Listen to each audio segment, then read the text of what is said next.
Welcome to Center Stage, the documentary podcast. Each week, our group of intrepid researchers and music archivists dig through the record crates of the world, looking for that one artist to take center stage. Using a patent-pending algorithm and spirited debate, we pick one artist. Once that is settled, we invite that artist into Thunderlove Studio to chat with your hosts Keith R. Higgins and Jeff Calhoun. When we're lucky, they say yes. Our mission with Center Stage is simple: to make sure the recorded work of artists remains, or in some cases lands on, the cultural radar. We invite you to sit back and relax. Thank you for joining us. Mama always said, please play nice, but I have to say that shit advice. Tried so hard and you still wanna fight me. No matter what I do, you'll never like me. Say I'm the devil and maybe it's true, but I'm damned if I don't and damned if I do. Running your mouth all over the place. If you got the nerve, then say it to my face. In the comment section, you act so tough, so step to me.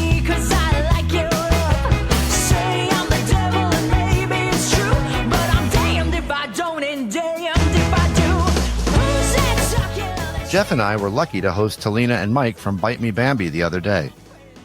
We got to talk about their new album, Eat This, Ska, Algorithms, and Lee Scratch Perry. It was a wide-ranging conversation.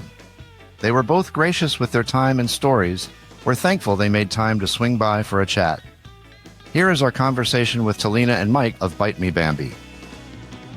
I want to start with the status of the band. I was looking at the website and I was like, hang on, you guys are going to be like all up and down the Pacific coast, like starting what, tomorrow? No, the 12th? Like soon. You have like a tour starting very, very soon. Wednesday, right? Yep, Wednesday we leave. We hit the road with Fishbone, this band called Strawberry Fuzz, and then a band called Damage will be joining us for part of the tour. So this is our last push. This is the last tour of the year. Well, no biggie. I like what the last of the year. We're literally going to have like 5 off days before the end of the year. So that's great. Wow. Let's go all the way back to the beginning. How did you guys meet? How did you form? What brought Bite Me Bambi together? Well, we started back in 2018, and I had been in like some smaller bands in our like local scene, and they were kind of winding down. And so I met Brian Mashburn, who is no longer in Bite Me Bambi, but was a founding member and did a majority of the songwriting for a long time. And he and I met just from like being in the local scene together. And he was like, yeah, like, what if we try writing? Like, I have some songs, like, see if you like them. You know, he was in Say Ferris, the primary songwriter of that band. So I was like, yeah, cool. So we sat down and we just hit it off, and we like really started loving writing together. And we liked all the songs we were coming up with. And we were like, well, what if we tried to make a band? And so we kind of were in this cool position to be able to pick and choose the people that we wanted to play with. Mike being one of them. And so our original lineup was myself, Brian Mashburn, Mike on the keys, T-Bone Willie from Say Ferris on trombone, Kyle O'Donnell on sax, Ryan Brown on bass, and Dan Evans on drums. And so we were kind of able to create all the people we had wanted to work with for a long time to do the first iteration of the band. So that's kind of where it started. Yeah, like I've been friends with Mashburn since junior high school. I promoted shows in the 90s here in Orange County. And so, like, I don't think I gave Say Ferris their first show, but I gave them their first, like, real show, which is, like, opening up for, you know, my band at the time, and then Aquabat and Say Ferris, and Real Big Fish and some other bands. So we went to the same high school, so we're always kind of had bands and always tried to kind of help each other out. So it's, you know, it was kind of a cool match. Honestly, though, I probably wouldn't be a fan if he didn't want me in the band, because I don't think Mash wanted to have keys in the band, to be honest. I think I was like a player coach. It was like, oh yeah, that's a good ad. We can act like they'll do all the front work. No, for me, it was like I wanted that two-tone sound, and a lot of two-tone era music has keys in it, so it was an important part to me. So I wanted Mike to be in it. Also, yeah, Mike is a resourceful. Mike and I are both very, for lack of a better term, business-minded people. So it's also helpful to have someone like Mike do a lot of the business part, and he and I do that together. So it's nice to have a partner in crime like that. I always say in a power vacuum, never have me exist around a power vacuum because I will just take over. You know what I mean? Just because of frustration, like it has to work this way. Like we got to do it this way. You know what I mean? So if you're kind of wishy-washy about any project, you get me on board. All of a sudden, I'm the team organizer of the softball team, the guy who will procure all the items for the bake sale. Coach Mike. Yeah, exactly. That's kind of how it goes. I just don't like it when it's like we said we were going to do this and now we're not going to do it because somebody. I don't want to use that as an excuse to just get this shit done. So. Mike, we've got bad audio for you. I don't know why. Here, I'll mute until I got an answer. I don't know why that is. Is it just me? It's not just me. It's not. No, just it's you're quiet and you're kind of in and out. Okay. Let me go back to the settings here. I'm sorry. No, Don't I think- apologize. I blame Microsoft. Everybody that I know that's taken the latest Windows update, their microphone is borked. Oh, gotcha. Okay. Oh, really? Yeah. Huh. Okay. Listeners If I take turn this note. up, does that help at all, or is that bad? That helps. Yeah. So, Talena, you mentioned the two-tone sound. I feel like we have been very lucky to have had on the show both Karina Denicky, who I'm sure you know Karina, and Mike Park, and we got to ask them some very basic foundational questions about like what makes a ska band trad? What is the trad sound, and what is two-tone? So it's not entirely foreign to us. We kind of know where you're coming from, but from your perspective, when you think about like the two-tone sound and how you want to brand yourself as a musician and what I guess historically you want to show nods to, what are you pulling from out of that very rich cultural history that is involved with that style of music? I think for me, I mean, people will laugh when they hear this because Bite Me Bambi does not sound two-tone at all. We sound very third wave. We're going more into like punk, more with this new record, which is kind of more where like I started. So it's kind of going back to the beginning for me a bit. But when we were forming the band, I really wanted, my favorite bands are bands like the Specials, the English Bee, the Selector.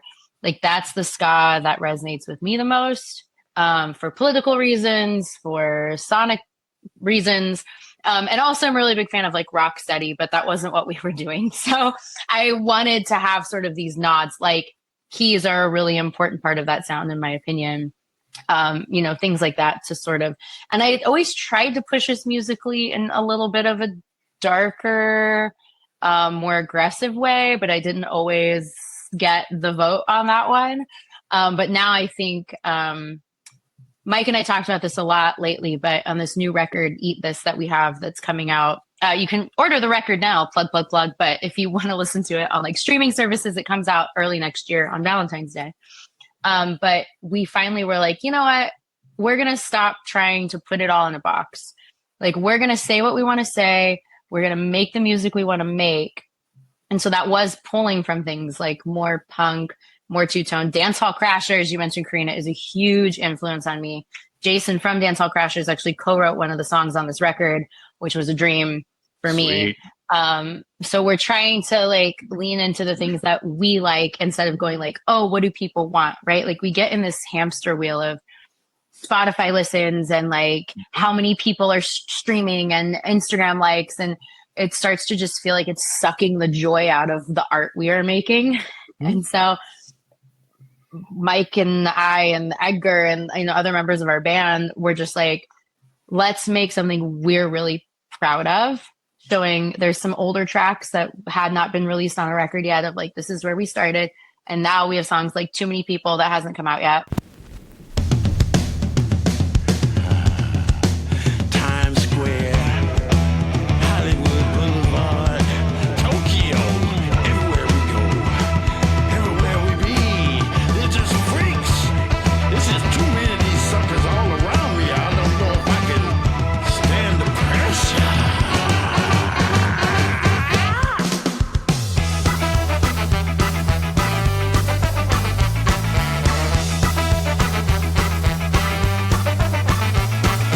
Let me set the record straight. What is this 95? Cause I'm feeling total hate. I'm just out here trying to do my own thing. Who are these motherfuckers trying to drag down the queen?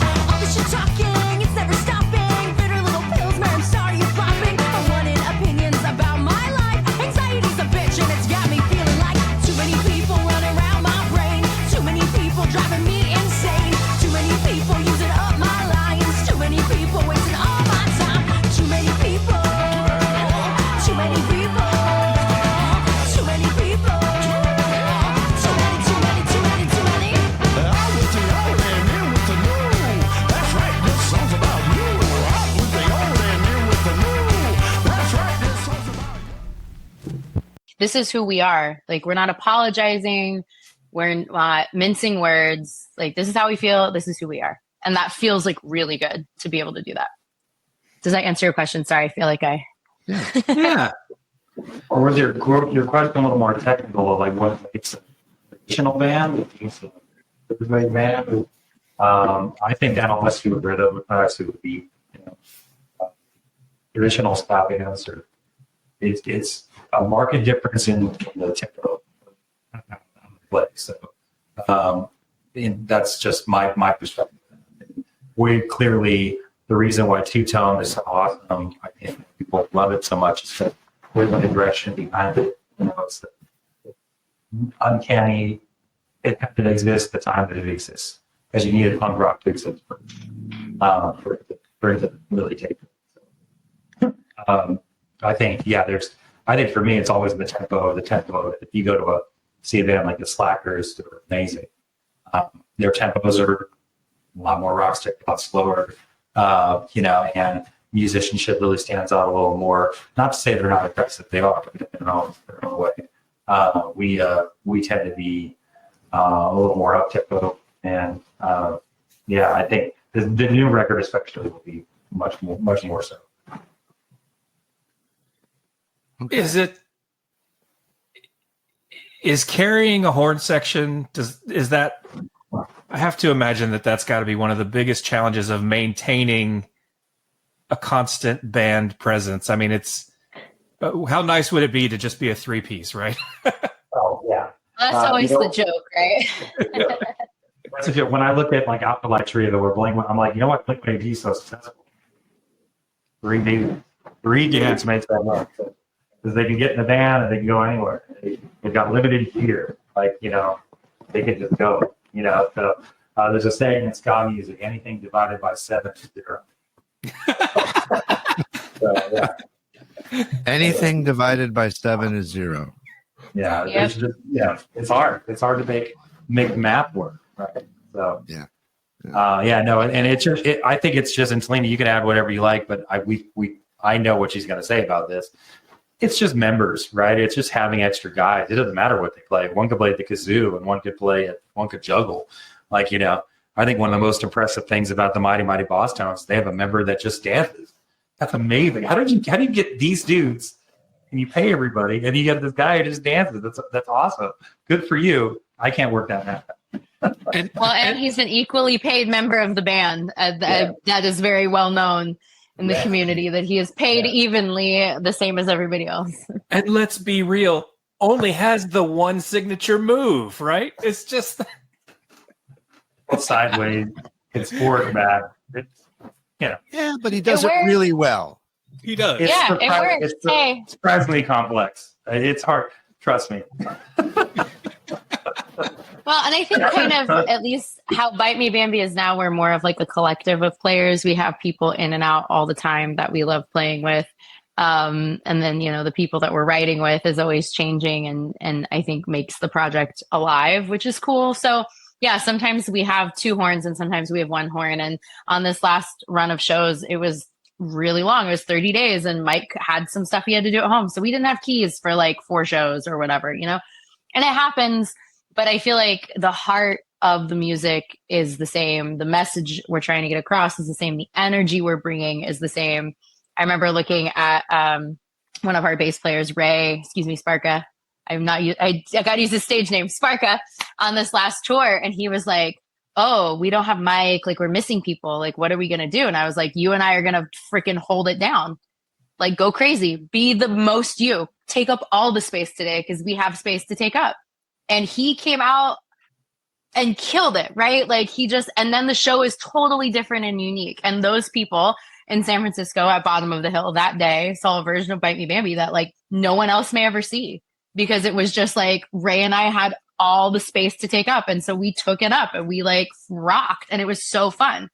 And so I think like that's like a beautiful thing, is it's like a living, breathing thing. So yes, are there days where I'm like, I wish it was like 3 of us and everything would be easy and we wouldn't have to have like 27 hotel rooms everywhere we go. Yes. But then you get these like special moments like that of creating a soundscape that can be so big or small or different or exciting. I know the group has ties to Save Ferris. If you look at the Save Ferris Wikipedia page, and you look under the past members section, there are like 73 people that have been in that freaking band. Is that a Orange County thing? Is that a ska thing? Do you just have to be open to swapping out members because horn players are so hard to keep happy? I mean, what? That has a different thing altogether, and I'll answer it if I don't want to. I was just gonna say I have no comment on that topic. I will answer it. That has to do with change of personnel. Period.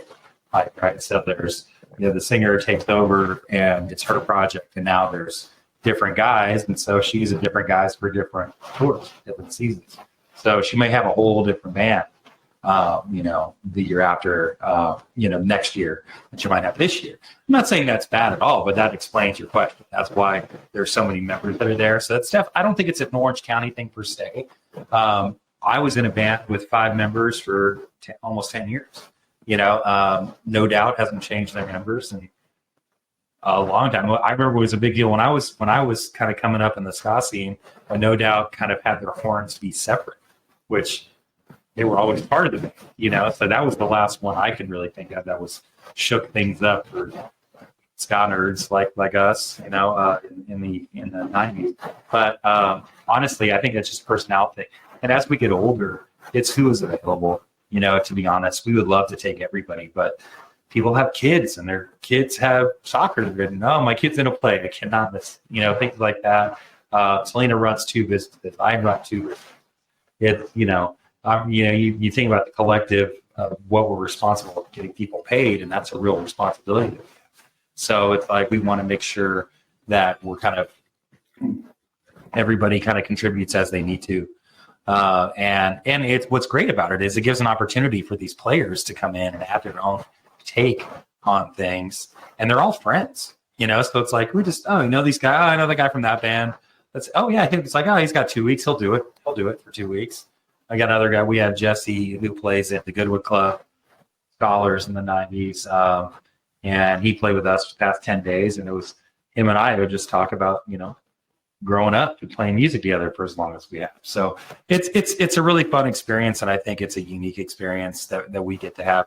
And ideally I'd like to have the same people, but to be honest, we would be missing out on a lot of really great shows if we limited ourselves to these are just the original members of the band. We've had really great experiences. We were on this last tour, and Talina made a comment to me on stage like, wow, this sounds really great. With this lineup, it sounds amazing.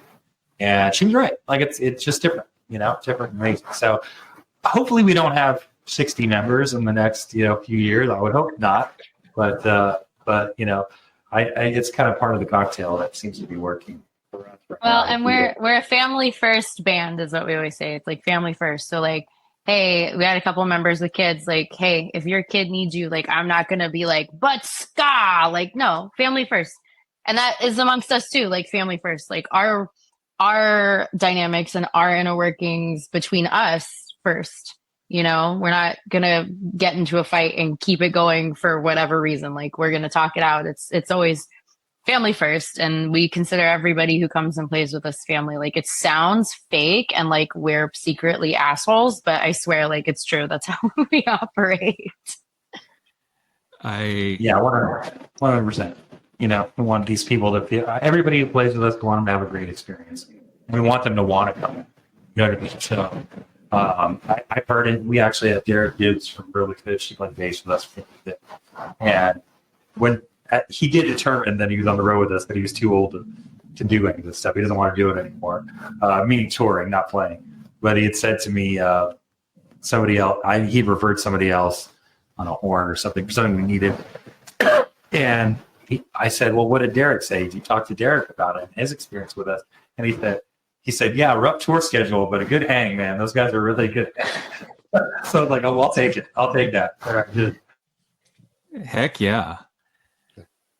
I mean, anybody would rather be known as hardworking but fun to be around.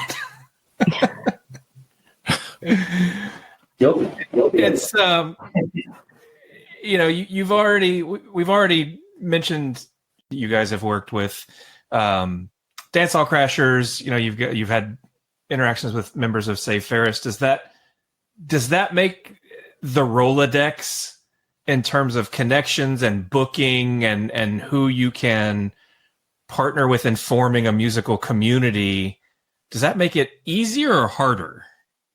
I almost think that and sometimes they're two different things, right? Like, when we're writing, like with Jason, let's say from Dance Hall, like we're just writing, you know, nothing crazy.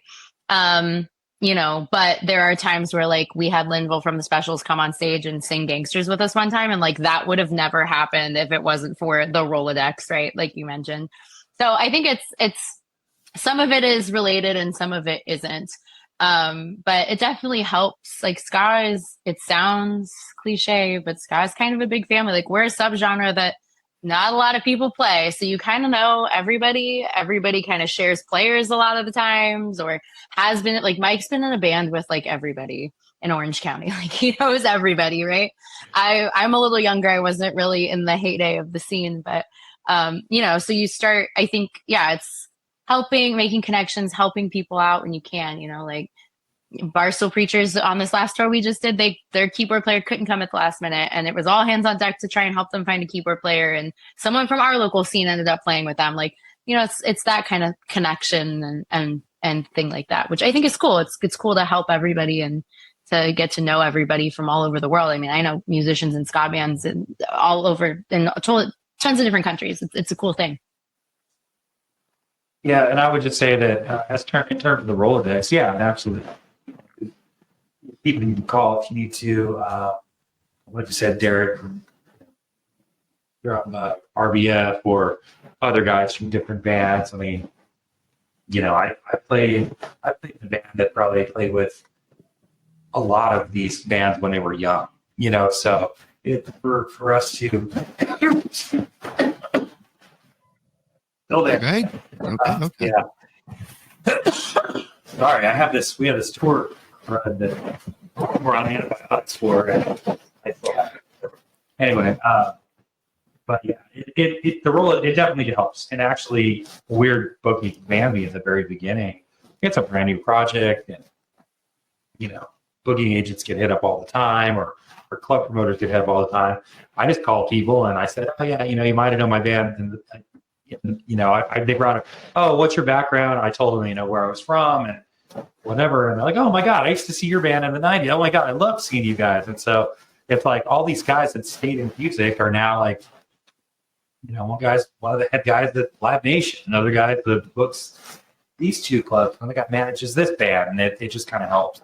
So it's years of kind of doing it, and it comes from being a small genre because there's a lot of kids that grew up with it. So I think they now they're grown-ups and they have real jobs and they want to help. So, or they have the ability to help.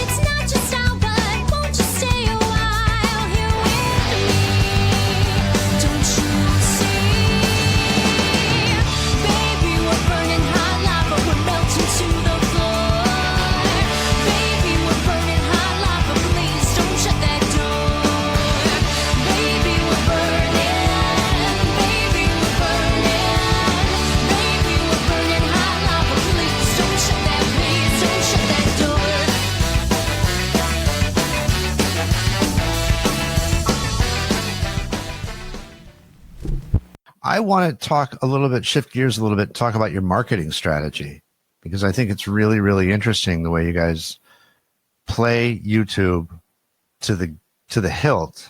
I mean, and the way you're releasing the music is really interesting. I have really a two-pronged question, really. How important is that to you? And then secondly, how involved in the video making are you conceptually through, I mean, storyboarding, or is that all in the director's hand? Because my take on your videos, they're old school videos, you know, like I remember from MTV days, you know, and I mean that in the best possible way. There's a lot of effort put into them, and they're great and they're fun. So I'm curious to know a little bit more about that. Well, thank you for saying that you like the videos. We do put a lot of work in them and love into them. It originally started kind of out of COVID because, so we formed in 2018 and we were kind of just starting out and playing shows, and then had done some recordings and they didn't get released before the pandemic. And we kind of were like, okay, what are we going to do? We're sitting on all this music. And so that's when it sort of became, at the time, it's different now. And I hate that this is even part of the conversation, but at the time, algorithmically, you would get as much traction out of one single release than releasing a full album. Yeah. So it was viewed as like waterfall the singles. So that way you always have content. And then at the very end, you just, hey, here's the record. So we were like, well, we have these songs. Let's start trying to do that. And so some of our videos are like filmed during the pandemic. So we're like, there's some videos where you can see like nobody's ever actually standing in the same frame together, or maybe two of us are because we live together or whatever, right? And so they were getting a lot of attention because at the time, I feel like not as many bands at our level were doing it. And it was an easy way to like, for people to share the music, like check out this video. Right. And so that seemed to do well. So we just sort of kept running with that. And now we're sort of switching gears because algorithmically that is no longer the case. It seems that the Spotify algorithm, which again, I hate bringing it up, but it's the number promoters look at the most, prefers when you have full album releases. So that's why we made a full record, and that's why we're doing it now. And the YouTube return has not been as great as for the money and time we were putting into these, because we do put a lot of money and time. So now it's sort of more selective, right? Which songs do we think deserve the video, need the video, more old school, right? What are the singles off the record is kind of how we're doing it now, instead of every single song having a video. But so as far as your other part of your question, our director, Chris Grau, gets a lot of the credit. We'll sit down and we'll brainstorm with him, and maybe like Mike has an idea or I have an idea, or a lot of times for me, like I see the images in my head when I hear the song, or even when I'm writing the song. It's just kind of weird that's like an afterthought, but sometimes I see like our video Hot Lava. I was like, I want to dance on tables in a library. That's what I need to do that in this video. And then we did that kind of, but Chris is really good about working in like our budget constraints, like what do we have? What people do we have? What, stuff like that.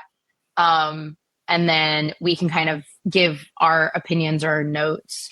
But a lot of the like storyboarding and everything is Chris. I give him a lot of credit for that. But then things like the dancing, like I wanted to have dancers. So then that became our thing for a while. Fair enough. I just listened to a podcast before we got on. It's a TBD podcast by Slate, and they talk about specifically, I'll send it to Dana to send it to you. They talk specifically about the Spotify algorithm, and a woman wrote an article for the MIT Review about how it sort of is functioning. I think you'll get a kick out of it. Yeah. Functioning I would or love to read it. dysfunctioning? Well, Personally, I think it's best that you have to go through one outlet that doesn't pay artists in order to do that.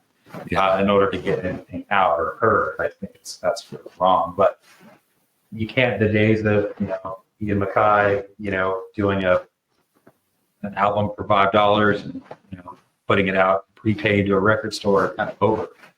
So we all kind of have to play the game in order to get along. And we're very DIY. We come from a DIY scene, so it's almost as if how do we kind of game the system to get a little advantage if we can. To use the limited resources we have to produce whatever it is we need to produce. We're, like I said, we're business minded with it. So it's like we're artists. We also have to flip the switch and say, look, how do we get this for most people to see it? And during the pandemic, it was about relevance. How do we maintain relevance?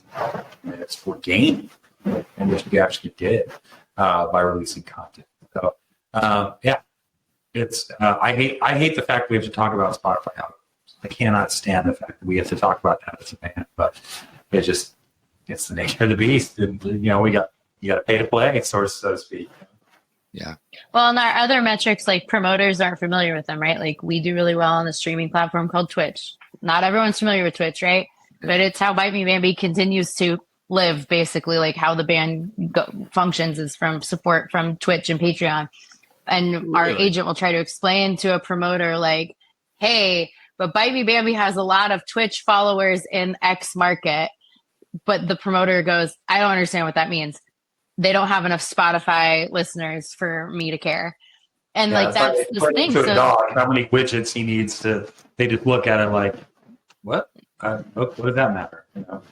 Yeah, or explaining we have like high conversion is like the industry term, right? Like if you see Bite Me Bambi, you will become a fan most likely and you will purchase something. We have a really high, but like all of these things are like numbers, and it's like taking our art and being like, this is the dollar amount your art is worth, and like slapping it on our forehead. And I'm just like, this blows. Yeah. But that's the truth is that with a platform like Twitch, we really picked it like we don't make it. We make diet. And so they have a connection with Helena a couple times a week, or with me. They know about, my business, my dog and my family and my vehicles. And you know what I mean? Like they know all this stuff about us as a band. They know that as a band, because I have an obsession with Sizzler, the restaurant Sizzler, that now they have an obsession with the restaurant. You know what I mean? Like it's like they have. I feel we need to unpack that. You have an obsession with Sizzler? Yeah, I absolutely love Sizzler. I could sure go for a good steak. I hear there's a place in town that's got some great steaks. Well, let's go. We can get there by tomorrow night. Right now, Sizzler is serving up our juicy, tender half-pound Dakota Ranch steak and our famous all-you-can-eat salad bar for just $7.99. Two of your favorites together, steak and salad bar for just $7.99. But you better hurry. Aren't you glad we found this place? Yeah, it's great. And it's so convenient. Sounds like Sizzler. Sounds like fun. It's garbage. I know it's garbage. Okay. All right. Yeah, no. When I grew up in Anaheim, California, and we're a very working class family. And so if you guys are near my age, you might resonate with it. But when we were a kid, we never got to go out at all. We didn't meet in your home, And if we had something special, we got to go to the Dom. I was like a big treat. And maybe a bucket of chicken once a month, maybe, was expensive. But on very special occasions, very special, you got to go to Sizzler. And it was like Dad's birthday or Father's Day or graduation or something, right? And so we go to Sizzler, and it was like this family thing. And so I used to equate that to a lot of good things. I would say, and I would joke about it. It's like, what do you guys think this is? Like, this isn't a day at Sizzler or anything. We got to work today. And so when we started to do our own Bambi stuff, people loved the kitsch of Sizzler, like all you can eat shrimps. The food quality is terrible, and the cheese toast. It's like you can get Sutter Home wine there. Like it's just garbage. But people kind of glommed onto it. So like a lot of people have the same experience. With this is where we went. It was a special occasion to go. So we started doing our own festival every year, annual hometown show. I called it the Summer Sizzler. And then people would start going to Sizzler before they would come to the concert. It was a whole thing. We had a guy that did him and his buddy, who were big fans and friends of ours, they had a shrimp eating contest at Sizzler. And I think the record was like 84 shrimps this dude ate. Like he was off the market the whole day. But still, I mean, it's dumb stuff like that. During the pandemic, when we couldn't go to Sizzler, I bought a bunch of old school Sizzler T-shirts. And I hand delivered them to different people's homes that people would hunt out with. So it was just a good time. the kitschy part of the Bambi lore is Sizzler. So.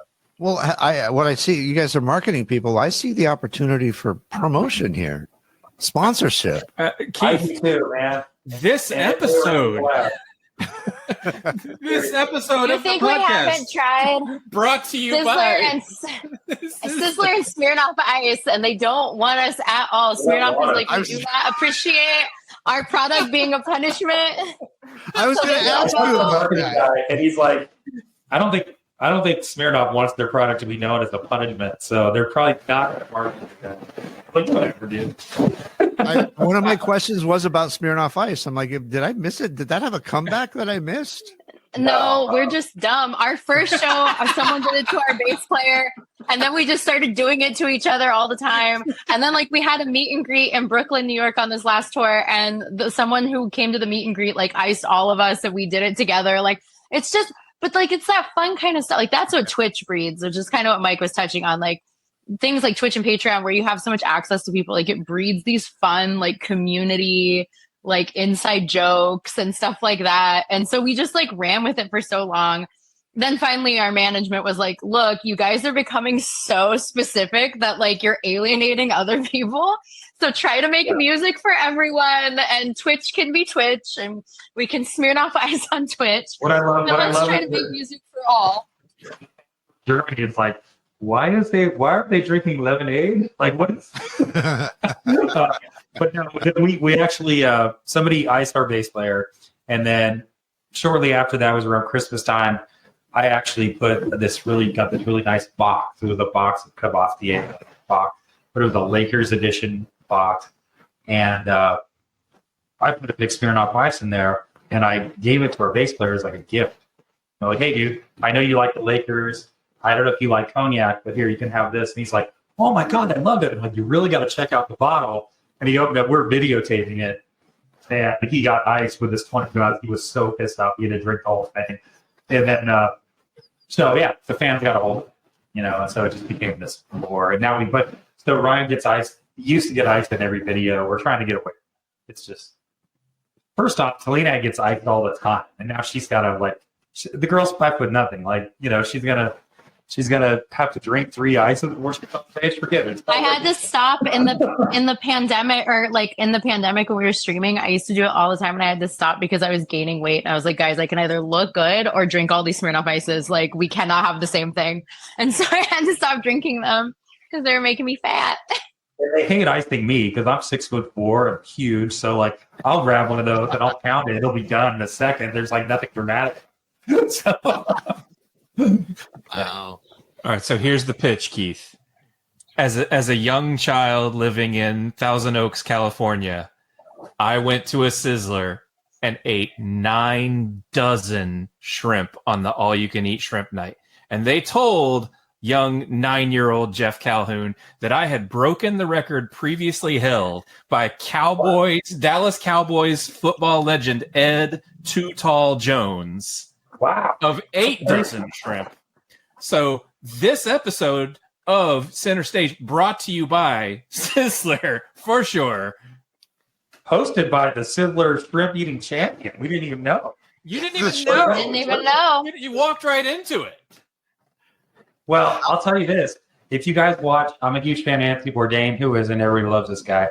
But one of the No Reservations, I think he meets up with David Chang, who's the not David Chang, the artist who did the David Chang. No, he did the mural for Facebook and then got paid in stock. And he's like this big artist, conceptual artist, right?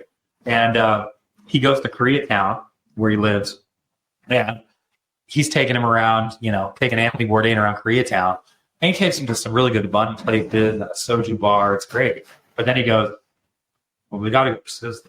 And he had the same story that I had. Like, the same story about when we were kids, and what's amazing with that is we grew up in a similar neighborhood, a multicultural neighborhood. People think Southern California, it's more of a melting pot than anything because it's financially kind of oppressive. So, the Mexican, I grew up with a Mexican family on the side, a Persian family across the street, Korean family on the other side. And we were all the kids were. you know. So And everyone wanted Sizzler. That's the moral of it. we always go to Sizzler. That meant you made it. You made it. Awesome. I want to go back to Keith's question about the videos, Talina. There's and I would probably have to research it and see what the sequence of the videos was, but you've got a video for Girls Like You. You've got a video for Bad Boyfriend. There is some somewhat provocative costuming going on for you and some of the dancers and the girls in the video. I guess my question is about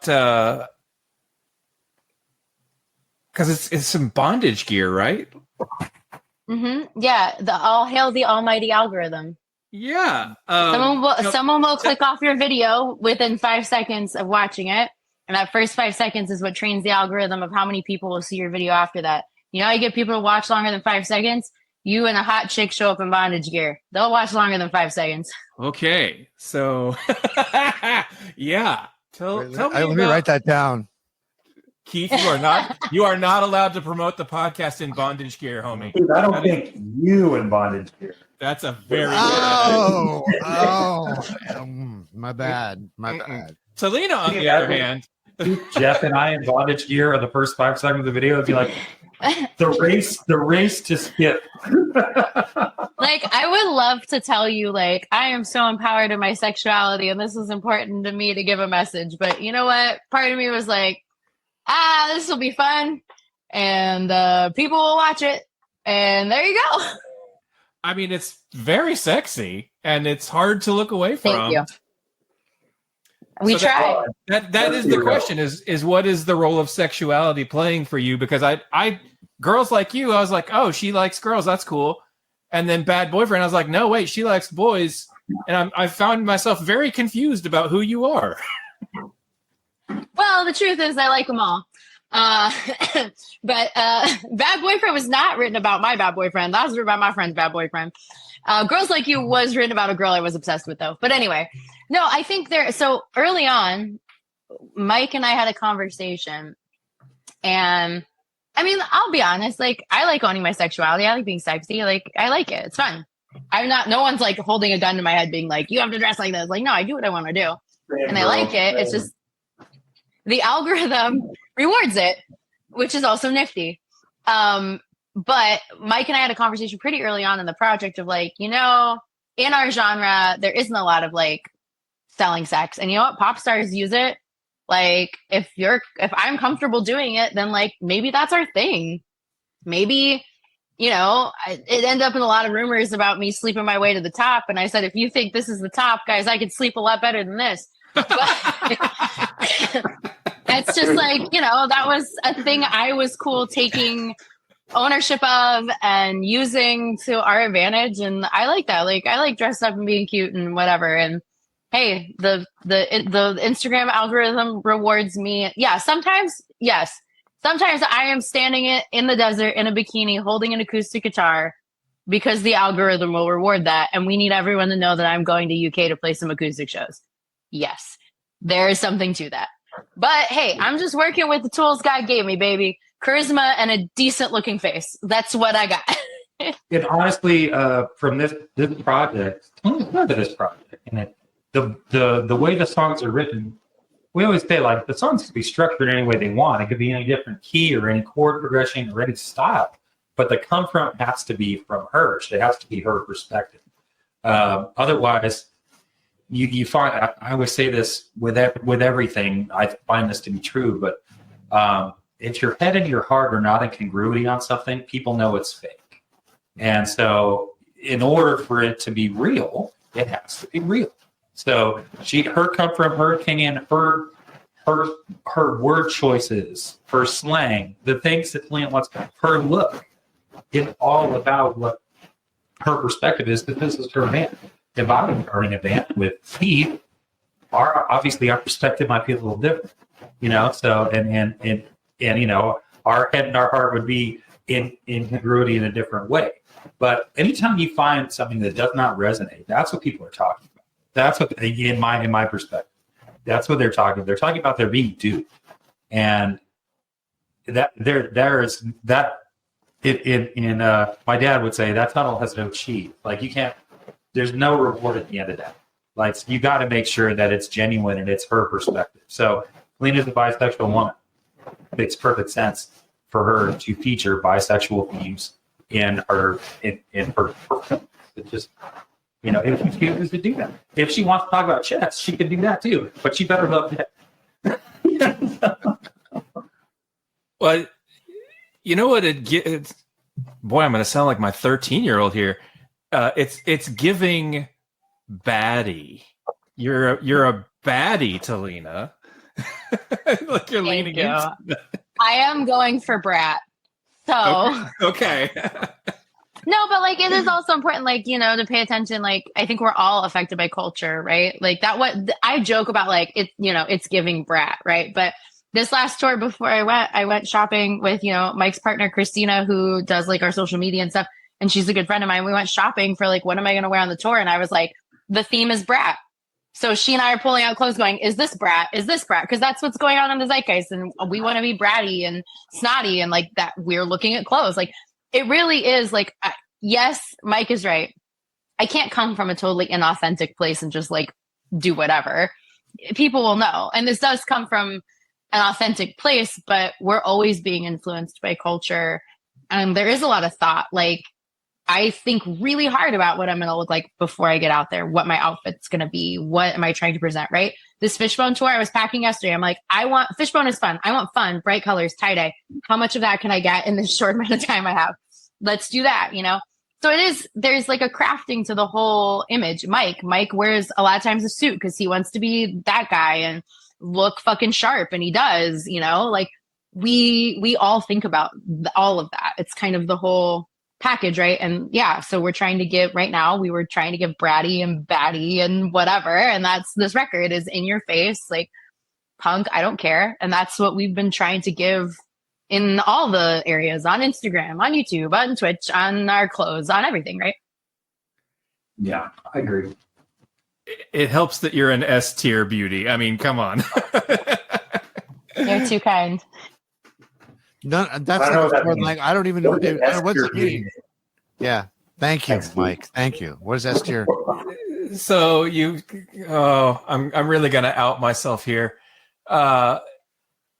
In these games that the kids play on their phone, they have like rarity of certain rewards that they play for, and you've got like C tier, B tier, A tier, and then like the elite of the elite, the most rare things are the S tier. Oh, okay. You learned something today. Again, I'm not a gamer. I've been a gamer since Xbox, the original Xbox.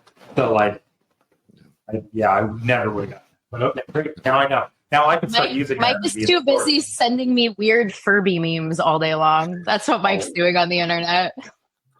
Oh my God. I hate to call that guy out, but man, he's so good. There's a dude that makes plush like snakes or whatever, but they have Furby faces, and they're frightening. It has ruined my algorithm because Mike sends me weird shit like that all the time. I'm like, can you stop? You ruined my algorithm. Oh, I'm here for it. I'll mess with anybody's algorithm all day long. Open this. Oh man. Yeah. Pretty stinking wonderful that you have the opportunity to open for Fishbone. What a legendary band. Obviously, we talked about the Rolodex. You guys know lots of folks in the community.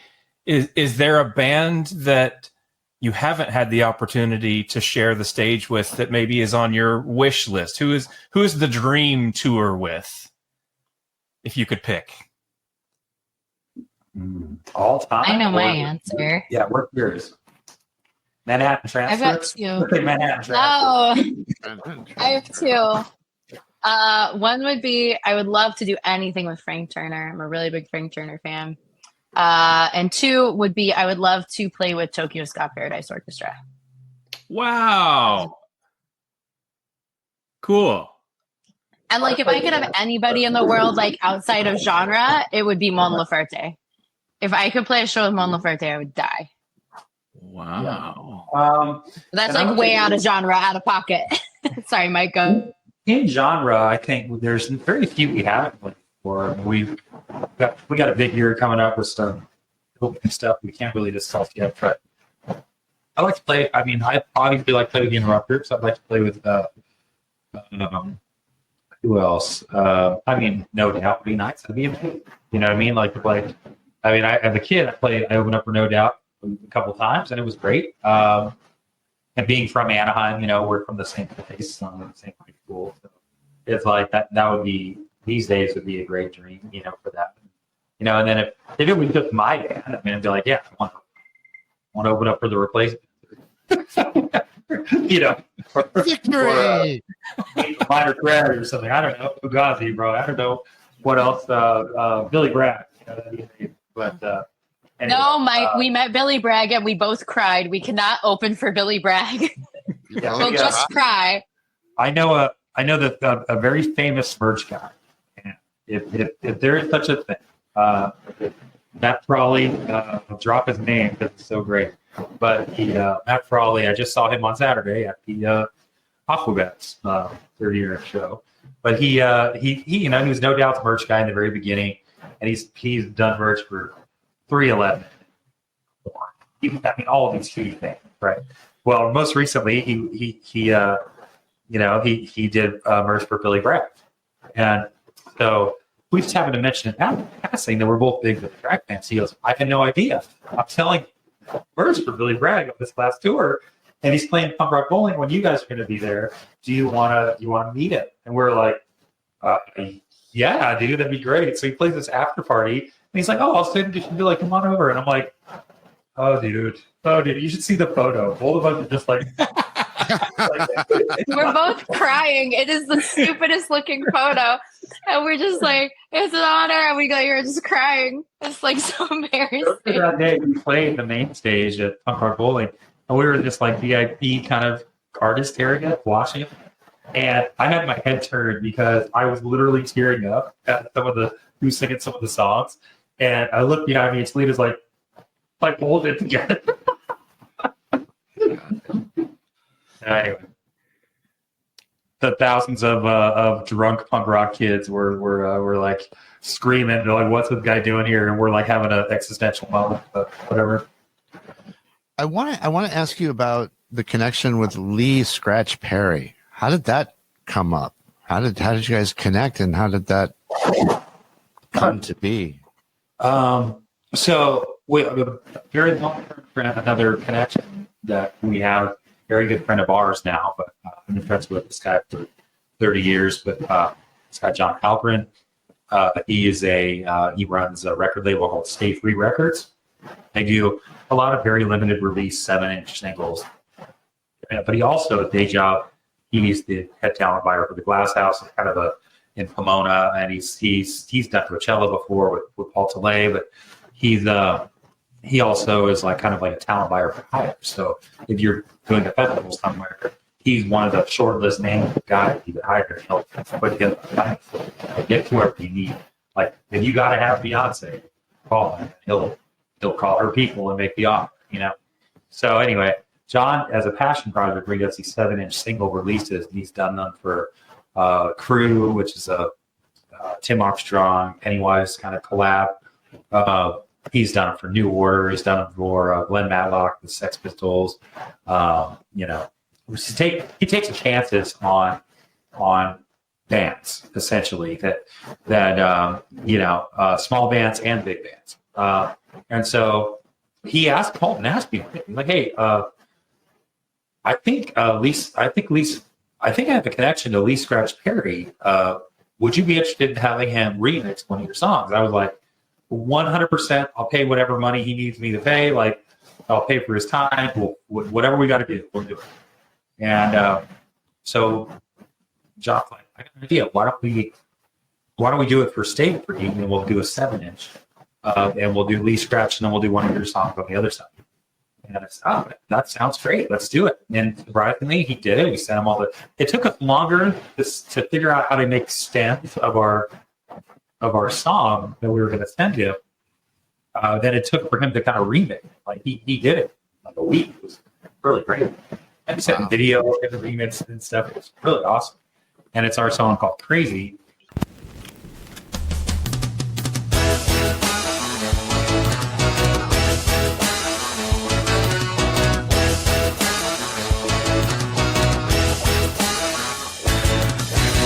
Every day I see you walk on by, you always seem to catch my eye.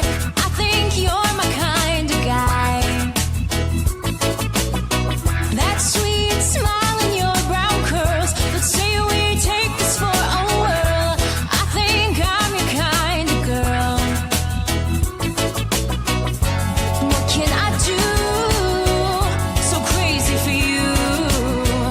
And I don't wanna break my heart again. I'm going crazy. I think I'm going crazy. I think I'm going crazy 'cause I'm crazy for you. When you left to go get something new, I couldn't help but follow you. I had to keep you in my view. Oh hey, please don't mind. Well, he did the remix. We got kind of the roughs. We really liked it. It was really unique, and it's not anything we would do. It's exactly what you want to do. And then 2 days later, we found out he passed away. And so we were the last band to work with him just by sheer accident, you know. And yeah, and so as an honor to that, you know, instead of doing one of our songs in the back, we actually covered Police and Thieves. And we did it with Champ Webb, who we normally work with. Who's worked with everybody, no offense, overhead. And so we did our best with Police and Thieves, put it on the B-side, and it was really an honor to release that. And then John's really tied in. The guy who runs Stay Free is also tied into our team pretty well. No Shepard Perry. He asked Shepard, "Hey man, can we use your art for this?" And Shepard said, "100%, absolutely, no charge, no nothing. Please use it as a tribute." I think if you know Shepard, he is the quintessential music. He's incredibly into, like, I mean, he is the music. He is the official, like, music fanboy of the Ramones band. It's like he knows every word. He'll sing every, you know. So it was a real honor to work with Shepard as well. But yeah, that's kind of how it came together. It was sheerly by accident. It just happened to be a connection. I think he hit him up, I think they wanted to get him to come out and play the show, and then his manager happened to mention that he was busy doing remixes right now. So John asked him on our behalf. Wow. That's a very cool story. But that was definitely a pinch me moment. That was another time I cried. When they sent me the video of Lee Scratch Perry remixing our song, I cried. That's amazing. Just like you think, in a little studio, you've got there's like incense or a split or something smoking in the room, you know, it's like that. And he's just there and he's talking, and it was like, wow, that's history. You know, I've been in a band a long time, and those few moments, you only get a few of them, I think, that are honestly like, wow, this is worth loading out of the club at 3 a.m. and then driving 2 hours and staying in some Motel 6. So, you know what I mean? It's worth that to have these little moments. And I can't imagine what it'd be like for how many moments like Winston, how many moments, you know, and these artists that are out there that have had where they've got to meet these legends. It's for us. I mean, it's amazing. Let's talk about the role of covers. You guys seem to do a lot of covers. How important is that to you guys? Is it just for fun? Is it just to keep the juices going? You did the Go-Go's. You just mentioned the Perry one. Tell us a little bit more about your covers. I think covers kind of serve a purpose if you are starting out. A lot of times I always say, people go, "Oh, you got a lot of covers." They go, "Yeah, the Specials had a lot of covers too." But when you're opening for people, you know, and you're trying to connect with an audience who may not know you, and they're all standing there like, "Who is this?" It's a nice way to open up like, "Hey, we like a similar thing or have a respect for a similar artist." And it kind of helps juice the set. I mean, even now, right, we're playing songs off our new record that haven't been released. I keep laughing because the first song in this set has not been heard yet. It's called Too Many People. It's not been released. And everyone stands there and they all go like, okay, like they're our fans, because like this last run, like it was our headlining tour. They're our fans. They are listening and they're taking it in, but like no one's moving. And then I always go, thank you so much. Here's a song and then we go into like that, and then everyone starts dancing, right? So there's this familiarity that like people like. So I think that is kind of where we started doing a lot of the covers. And sometimes it's just fun to like play us like Want You Bad kind of accidentally. That was like a COVID cover that we did, Want You Bad by The Offspring. And then it like sort of grew its own life where like I would say we are known for that song, like how Save Ferris might be known for doing like Come On Eileen by Dexy's Midnight Runners. Like people expect us to come out and play our version of Want You Bad. Like that's people requested, they asked for it. Like it's kind of become ours in the, our version has become our own thing in a way. So it's fun to do and to reimagine and to come up with ideas and stuff like that. And then some of them are just self-serving. Like we do Beady Beady Bom Bom by Selena because I fucking love Selena. And I like pray at the altar of Selena. So I want to do it. And so we do it. And it makes me happy. And I'm just like, I don't care if I'm in England and no one understands what this song is. This song is called Beady Beady Bum Bum. You're going to love it. Like, Well, and honestly, I think that when we do, I like to think that we're doing it as a tribute.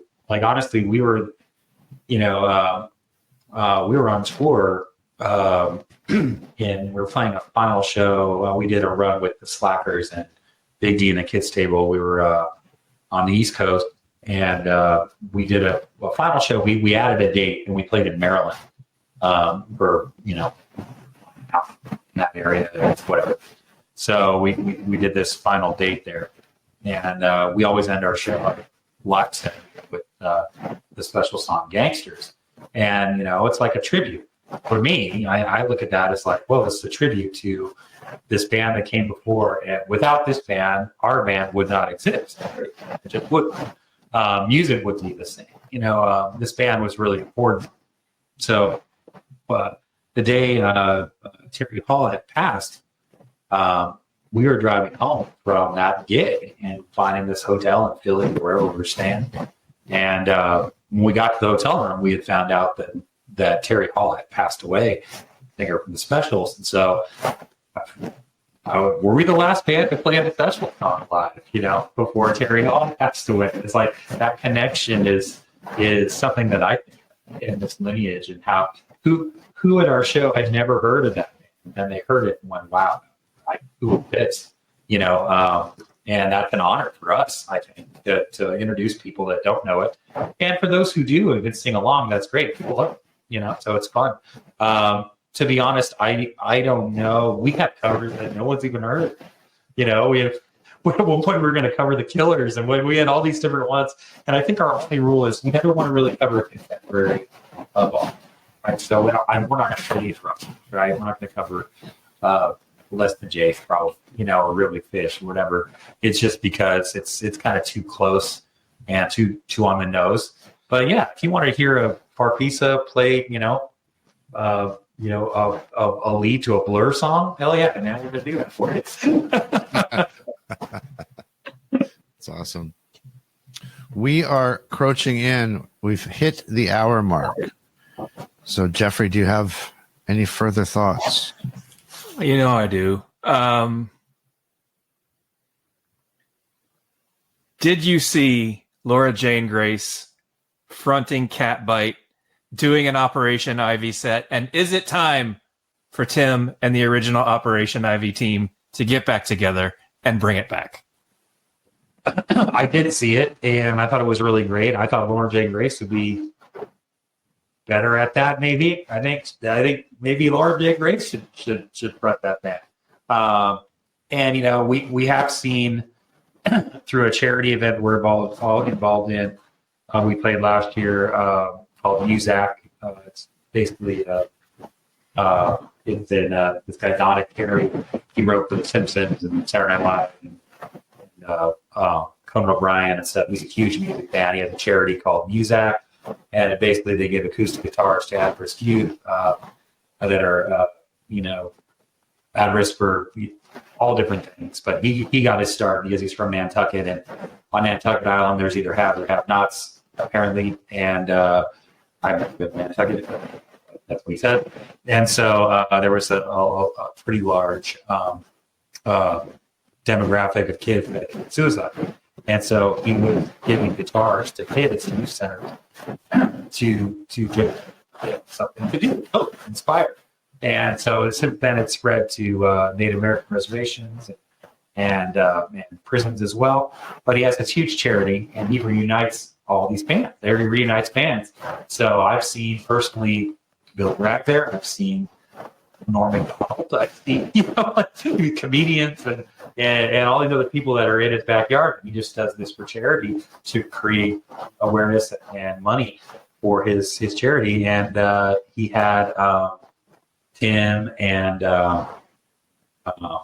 Selena, help me out. Tim and Jesse, yeah, from Operation Ivy reunited in his backyard, and they did 4 or 5 Pop Ivy songs. Pretty incredible. So the closest we've got to it was pretty great, being that play. Hey, I'm not opposed though. If we get the guys together and get Laura J. Grace to sing, I mean, hit every word, man. If you thought he hit every word, like, it was pretty awesome. I think the more important question is, when is the Dance Hall Crashers reunion coming? That's You know what? I think it is, right? Don't you get the sense that it's happening? Yeah, I mean, I thought I saw some stuff on social media. it seems like it's happening. The truth is, I know the answer to this question, and I'm just like, Oh, look at you. You terrible tease. Come on. Dish. I can't say nothing. I'm sworn to secrecy. Okay. Can't say nothing. I won't say anything, but be a great reunion. I'm just saying. That's the one I want to see. With Bite Me Bambi That would be as the sick. opening. Yeah, with Bite Me Bambi opening. That would be That would be great. Like, hey, your lips to whoever's here. That'd be amazing. Cheers. Your lips to Pablo, our manager's ears. Yeah, What'd be amazing is if they did reunite and then he got like some punk band to open up. Like, really, dude? What about us? So the album comes out in February. You can pre-order it now. Yeah. And you're starting a tour Wednesday. And actually, the album's not even on pre-order. If you go to our website now, you can get the record. It will get to you within a couple days, and you can hear the full album. It's just not on streaming yet until Valentine's Day. So we're excited for that. Awesome. Well, Selena, Mike, thank you. Thank you so much for your time. Thank you for having us. You're welcome. Thanks for your thoughtful questions. Big thank you to Talena and Mike for their time and sharing the Bite Me Bambi story. Special thanks to Dana Gordon. This episode of Centre Stage was written and produced by Keith R. Higgins and Jeff Calhoun. The show was recorded at Thunderlove Studio, where it was engineered by Daphne Morris, with help from Penetration, edited by Vic Titball, with help from Clem Fandango. Our theme song is Cynical by Jaguar on Mars. You can stream Jaguar on Mars wherever you stream your favorite music. The songs you heard during this podcast were Do the Damned, Too Many People, Hot Lava, and the Lee Scratch Perry remix of Crazy. Their new album, Eat This, is available for purchase now on the Bite Me Bambi website and will be available across all streamers on February 14th. We'll have links in the show notes section. Please remember to support independent music. original music by Mike Pellegrino. If you like what you've heard, please remember to subscribe and leave us a rating. It helps other people find the podcast. Thanks for listening. Grazie. Bailey Leaf, Rob Janicki, Mike Pellegrino, Farina Bella, S.W. Loudon, Michael Janicki, Peyton Janicki. This show's executive producer is Lulu McGillicuddy and is in the loving memory of Lucas Thunderlove.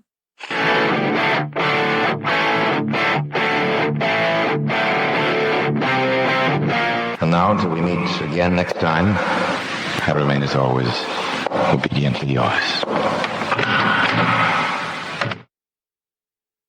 Abandoned Albums is a production of Paw Print Media.